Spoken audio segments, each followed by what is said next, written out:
মাছগুলো ভালো করে মাখিয়ে নিয়েছি নুন হলুদ দিয়ে। হ্যালো বন্ধুরা, welcome to my Saraswati kitchen. আশা করি তোমরা ভালো আছো আর আমিও ভালো আছি। আজকে সকালে রান্নায় চলে এসেছি। আজকে আমি বানাবো শিম আলু মাছের ঝোল, রুই মাছের ঝোল। তো দেখো আমি কিভাবে বানাই, খুব সহজভাবে বানাবো পাতলা ঝোল। তো তোমরা দেখতে থাকো। তার জন্য আমি এখানে গ্যাসটা ধরিয়ে নিয়েছি।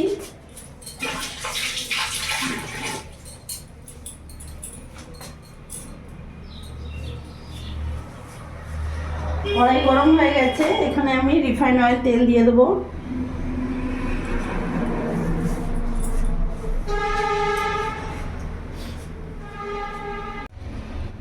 তেল গরম হয়ে গেছে, এবার এক এক করে মাছগুলো আমি ছেড়ে দেবো।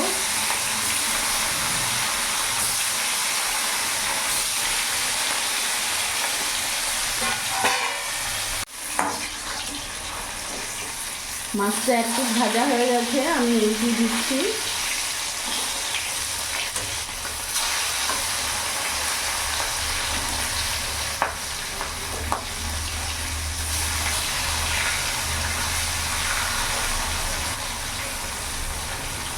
লাল লাল করে মাছগুলো ভেজে আমি নামিয়ে নেব।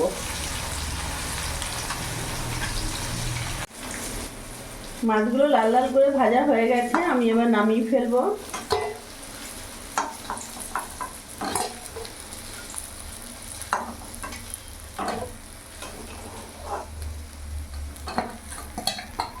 এবার ওই তেলের মধ্যেই আমি আলুগুলো ভেজে নেব।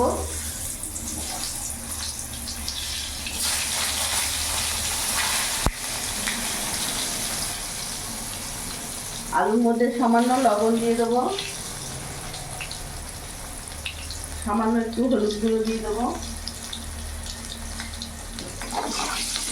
গ্যাসের ফ্লেমটা মিডিয়ামই রাখবো। আলুগুলোকেও ভালো করে লাল করে ভেজে নেব। আলুগুলোকেও আমি লাল লাল করে ভেজে নিয়েছি, দেখতে পাচ্ছ।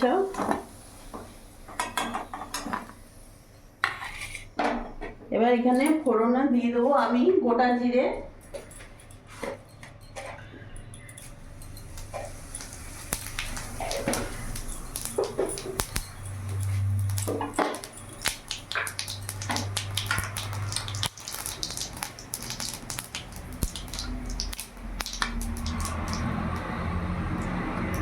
জিরেটা ভাজা হয়ে গেছে। এবার একটা কুচনো পেঁয়াজ আমি দিয়ে দিলাম।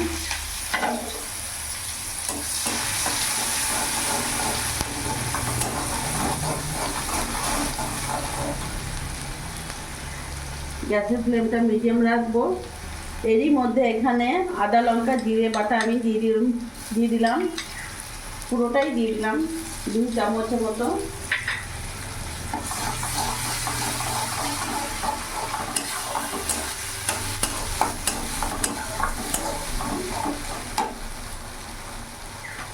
এবার এক এক করে উপকরণ দিয়ে দেবো।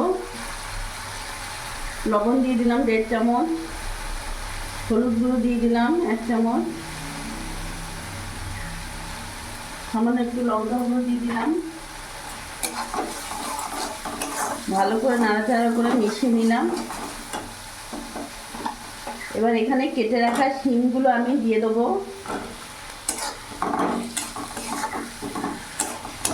তার সাথে এখানে ভেজে রাখা আলুটাও দিয়ে দেবো। ভালো করে একসাথে মিশিয়ে নেব।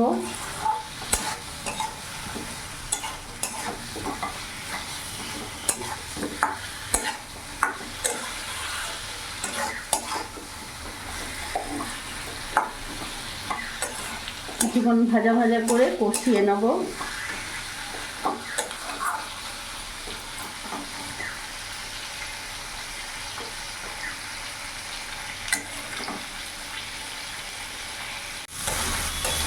ভালো করে আমি কষিয়ে নিয়েছি, দেখতে পাচ্ছ।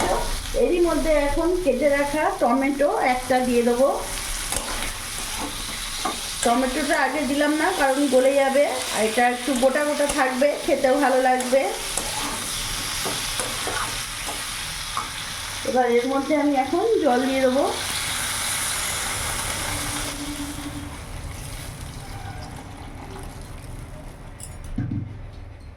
গ্যাসের ফ্লেমটা এখন আমি ফুল করে দিলাম।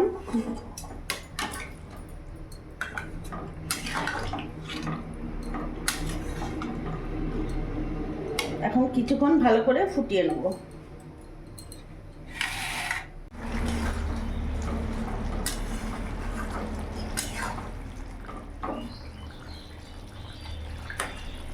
দেখতে পাচ্ছ আলু একেবারে সেদ্ধ হয়ে গেছে। এখন আমি ভেজে রাখা মাছগুলো ছেড়ে দেবো।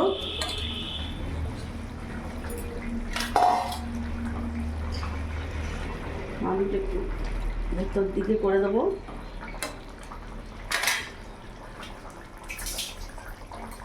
এরই ওপর থেকে আমি এখানে দুটো কাঁচা লঙ্কা চিড়ে দিয়ে দেবো।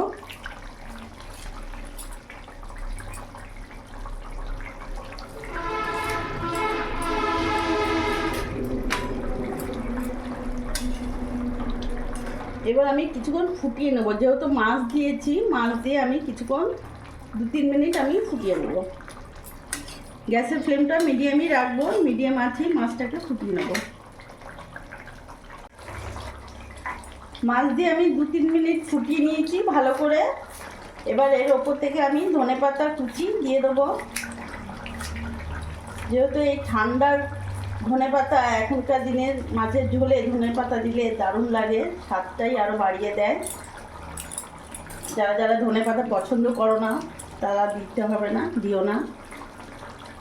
এবার এইভাবে ভালো করে আমি নাড়াচাড়া করে নেব। বাস, আর ফোটাবো না। গ্যাসটা অফ করে দিলাম।